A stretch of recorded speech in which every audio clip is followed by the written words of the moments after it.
Hello and welcome to my work from home ideas video.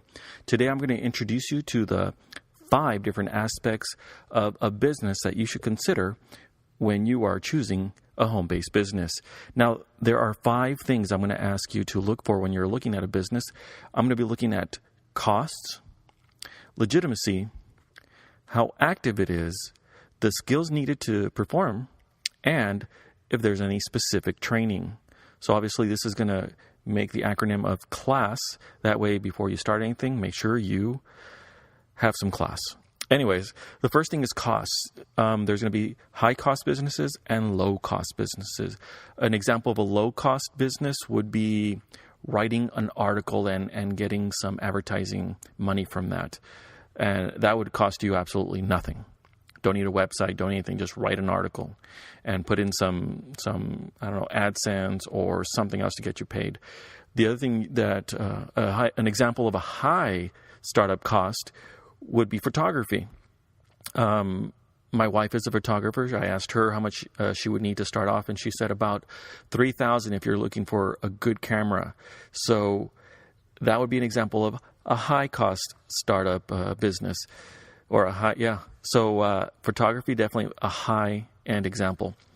Legitimacy, something that I would consider low legitimacy or being legit would be stuffing envelopes. I'm not going to say much about that. I'm not going to go into it. But one business that has a high legitimacy is Avon. And why? Because, again, that's Avon. Because I've seen a lot of people do it. I know people that are doing it, and I know that they are making money. So there's a history there. So that's something that I would say it's legitimate and it brings in money. So that's what I would consider highly legitimate. Active. Now, there's something that's very inactive that you could do online is like selling an ebook. That would be a low active business. That would be something you don't really have to do much except maybe type and, do some research online. You're not moving around, though. You're not talking to people. You're not interacting. However, a home-based business that does require a lot of activity would be daycare. You have to be on the whole time those kids are there. So that would be a highly active home-based business. And for skills, a home-based business that would require low skills would be maybe selling stuff like maybe Tupperware or makeup or anything that requires just selling something that people are going to use anyways. It doesn't require much except maybe know how to, sell something.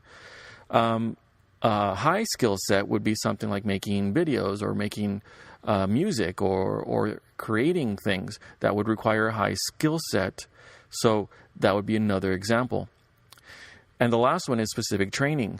You're going to want to look for a home-based business that hopefully has a little bit of training, but one that a home-based business home-based business that you can do that has maybe low training would be babysitting.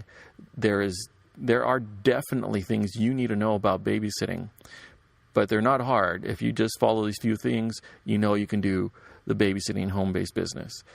Now, setting up a website, adding AdSense, doing all these things to it, that's going to require some specific training that's available in most places, but it does require specific training. Learning how to use specific software is going to require training. So these are the 5 things that I believe you need to look for when considering your home-based business. And if you look at it carefully and if those things match something that you're looking for, then definitely consider that particular home-based business.